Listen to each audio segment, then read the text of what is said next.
এখানে অনেক উপভোগ করতেছে। এখানে আমার বান্ধবী বলো, আত্মীয় স্বজন, অনেকে ফুপিদের সাথে অনেকের সাথে দেখা হয়েছে এবং সম্প্রীতির বন্ধনে আবদ্ধ হবে। এলাকার ছোট বড় সকলের মিলন মেলা। শত ব্যস্ততার মাঝেও এসেছেন পাড়ার সকলেই। কেউ করছে গল্পগুজব, অনেকে ব্যস্ত সেলফিবাজিতে। কোনো ভেদাভেদ নেই, ছোট বড় সবাই যেন এক কাতারে, সকলে মিলে উপভোগ করছে আয়োজিত কনসার্ট। অনেকদিন পর একসাথে একই অনুষ্ঠানে দেখা হয়েছে একে অপরের সাথে, তাই তো আনন্দে মেতেছে এলাকার সবাই।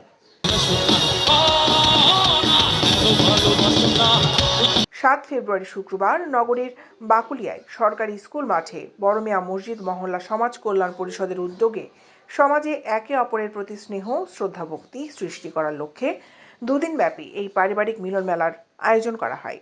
এই আয়োজন ঘিরে বসেছে বিশাল পণ্যের মেলা, তাই তো প্রথম দিনেই অনেকে ব্যস্ত মেলা থেকে তাদের পছন্দের সামগ্রী কিনতে।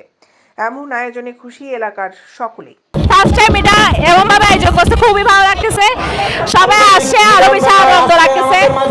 এটা প্রথমবার হিসেবে অনেক সুন্দর করে আয়োজন করছে, অনেক ভালো লাগতেছে। সবাই আসছে একসাথে দেখা সাক্ষাৎ করতেছে, যাদেরকে মানে বছরেও দেখা যায় না তাদের আজকে মানে দেখতে পারতেছে অনেকদিন পর, তো অনেকই ভালো লাগতেছে। অনেক ভালো লাগতেছে, এটা বলার মতো না, এটা মুখে ভাষায় প্রকাশ করার মতো না। খুব ভালো লাগছে, সুন্দর আয়োজন হয়েছে, আসলে বলার বাইরে, ভাষার বাইরে। খুবই সুন্দর, অনেক জনের সাথে আজকে মানে দেখা করতে পারছি, পারিবারিকভাবে একটা আয়োজন হয়েছে। এটি শুধু পারিবারিক মিলন মেলার মধ্যে সীমাবদ্ধ ছিল না, সুন্দর সমাজ বিনিময়ের জন্য বড়দের প্রতি শ্রদ্ধা, ছোটদের প্রতি স্নেহের মনোভাব সৃষ্টি করা এবং নানাবিধ সামাজিক অপরাধ রুখে দিতে ভবিষ্যতেও ধারাবাহিকভাবে এমন আয়োজন চালিয়ে যাওয়ার কথা জানান আয়োজকরা। এই যে আমাদের এলাকায় ছোট বড় সবাই আছে, একে অপরকে শ্রদ্ধা করবে, সম্মান করবে এবং সম্প্রীতির বন্ধনে আবদ্ধ হবে, এটাই হচ্ছে আমাদের মূল উদ্দেশ্য। তাছাড়াও এখানে অনেকেই আছে একে অপরকে এখনো পর্যন্ত চেনা জানা নাই বা চেনা পরিচিত নাই, সবাইকে চেনা পরিচিত করা এবং বড়দের প্রতি সম্মান নিদর্শন করা। মূলত বাকুলিয়া এলাকার সবাইকে নিয়ে একত্রিত হওয়ার একটা বন্ধনের ইচ্ছা ছিল আমাদের। এই সুবাদে আমরা সবাই একত্রিত হয়েছি। আজকে আমাদের ইচ্ছা ছিল যে পাড়ার সবাই এবং এলাকার সবাই, মহল্লার সবাই মিলে যেন আমরা একটা সুন্দর পরিবেশ করতে পারি, এই লক্ষ্যে আমরা মূলত আসলে এই আয়োজনটা করছি। এবং আমাদের এই আয়োজনের মূল আকর্ষণ ছিল আমাদের এই জনগণ, যাদের নিয়ে আজকের মূল আয়োজন। তো আমরা আহ্বান জানাচ্ছি আগামী দিনও যেন সবাই আমাদের সাথে থাকে আজকে অনুষ্ঠানের মতো, এবং আমাদের সাথে থেকে এলাকার পরিবেশ, মানবিক দিকে সব দিকে যেন বিবেচনা করে আমাদের সাথে সুন্দর একটা সমাজ করে, এটাই আমাদের মূল লক্ষ্য। দেখতে পাচ্ছি আজকে 17টা বছর আমরা এই ধরনের কোনো মিলন মেলা আমরা করতে পারি নাই। এই যে একটা ফ্যাসিস্ট সরকার ছিল, এই সরকারের কারণে আমরা একত্রিত হতে পারি নাই। আমরা 5 জন একত্রিত হলে আমাদেরকে পুলিশ দিয়ে মামলা হামলা করে আসলে নিয়ে গেছে এখান থেকে। সেই জন্য আমরা সবাই যখন এই ফ্যাসিস্ট সরকার যাওয়ার পরে আমরা চাইছি একটা এলাকার সবাই মিলে একটা এই বড়মিয়া মসজিদ মহল্লা কমিটির পক্ষ থেকে আমরা সবাই একটা মিলন মেলার আয়োজন করেছি। আয়োজনটা করেছি মূলত সবাই একত্রিত হওয়ার জন্য, যুব সমাজ যারা আছে সবাইকে নিয়ে যেন আমরা একটা সুন্দর একটা সমাজ করতে পারি, সুন্দর একটা সমাজ করতে পারি। একটা মাদক বিরোধী যেন মাদক, এখন যুব সমাজটা মাদকের দিকে দাবিত হচ্ছে।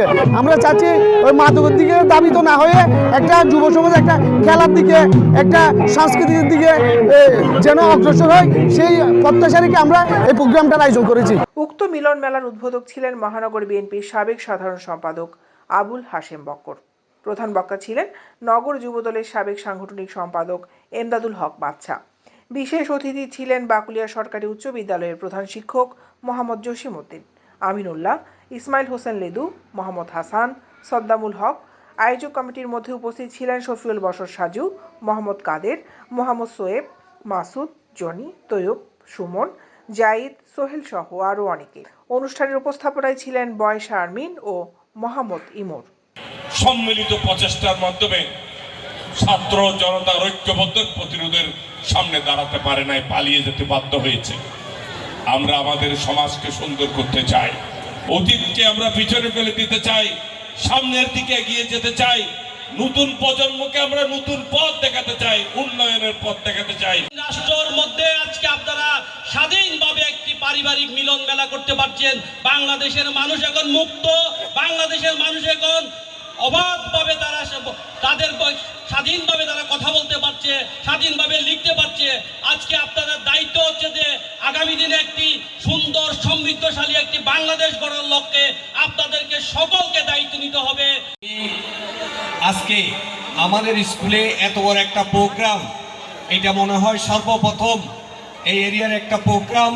এখন এই এরিয়ার প্রোগ্রামে সবাই সুন্দরভাবে সার্থকভাবে এই